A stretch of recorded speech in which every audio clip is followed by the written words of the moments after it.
Son. I believe in the risen One.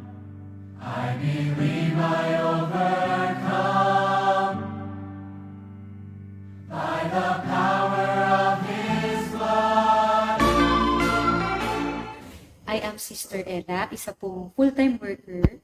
At ako po ay nagpupuri, nagpapasalamat sa Panginoon sa kadakilaan niyo po sa aking buhay. So sabi ko po, bago po ako tawagin ng Panginoon, ay nagtatrabaho po ako at marami po akong fears and doubts bago po ako mag full-time. But I trust to God.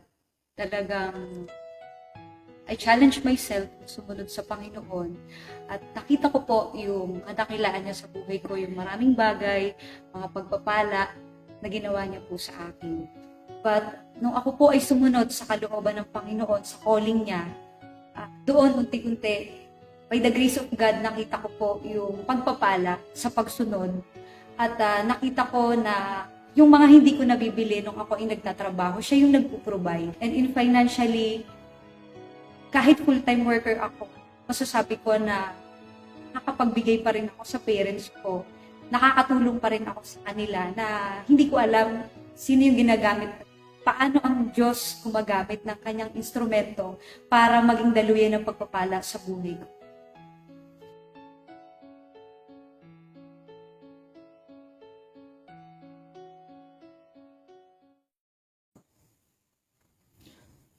Ngayong ipinagdidiwang natin ang 14th anniversary ng church, ako po ay lubos na nagpapasalamat sa Panginoon dahil sa alam naman natin na ang pagdiriwang ng anniversary, ito ay dahil sa katapatan ng Panginoon.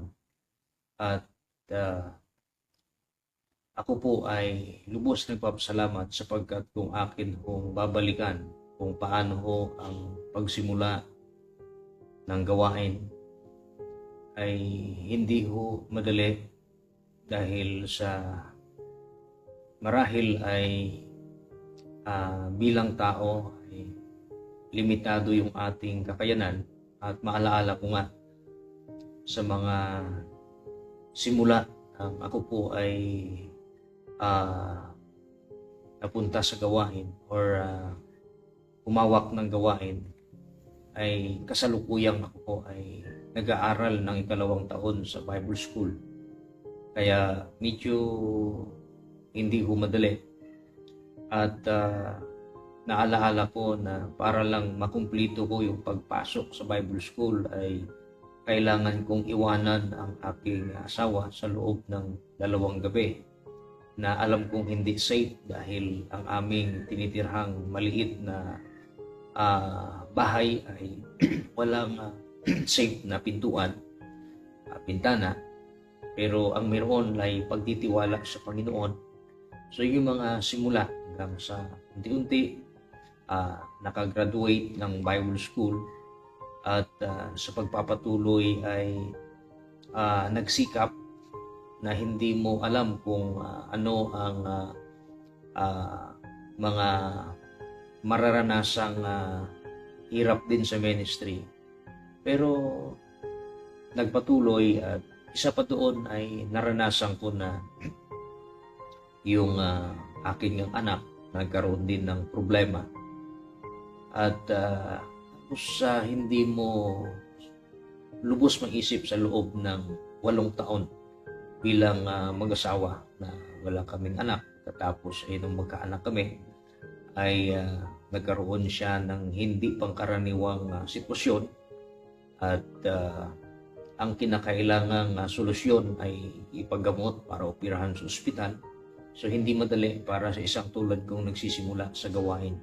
Pero masasabi ko pa rin sa kabuuan na napakabuti ng Panginoon sapagkat natapos ho ang sitwasyong yon o problemang yon na naging maayos, naging matagumpay, bagamat marami ding sakripisyo. At yun, nagtuloy ang gawain sa simula naman sa wala. At nakita ko, naranasan ko na napakabuti ng Panginoon. May mga bagay lang na pinagdadaanan tayo para lang sa ikatututo, para tayo din po ay lumago, para din po tayo ay tumibay. At doon ko naunawaan na ito pala ang mga dahilan kung bakit pinangyayari o pinahintulot ng Panginoon na ito po'y maranasan. At ngayon, sa paglipas po ng ilang mga taon, at ito na nga, nagdiriwang na ng ika-14 na taon, ay ito na yung gawain at nagpapasalamat ako sa Diyos, nagpupuri ako sa Panginoon dahil itong mga naranasan ko, nasaksihan ko sa Panginoon, ay hindi ko rin lubos maipaliwanag kung paano na ang Panginoon ay gumawa sa aking buhay.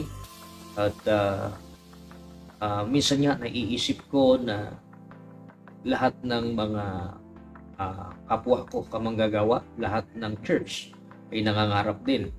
Katulad ko rin nangangarap kasama ng aking mga miyembro. Pero yun, hindi lahat ay agad-agad na nararanasan o nagkakaroon. At yun yung isang bagay na pinasasalamat ko na yung mga panalangin ay hindi binigo ng Panginoon. Unang-una, ang manalangin magkaroon ng mga miyembro ay tinugon ng Diyos. Panalangin magkaroon ng property, tinugon ng Panginoon. At panalangin magkaroon ng church building ay tinugon ng Panginoon bagamat hindi pa kumpleto, hindi pa tapos. Pero masasabi kong napakabuti po ng Diyos. Kaya ngayong ating pinagdiriwang ang ika-14 na taon, purihin ang Panginoon, anumang ating narating, anumang ating naranasang tagumpay. Ito ay para sa kapurihan at kaluwalhatian ng ating Diyos. At maraming salamat sa Panginoon na ako po ay binigyan ng pagkakataon na maging instrumento at magamit ang aking buhay sa paglilingkod sa Kanya. Kaya muli maraming salamat at pagpalain tayong lahat ng ating Panginoon. Thank you.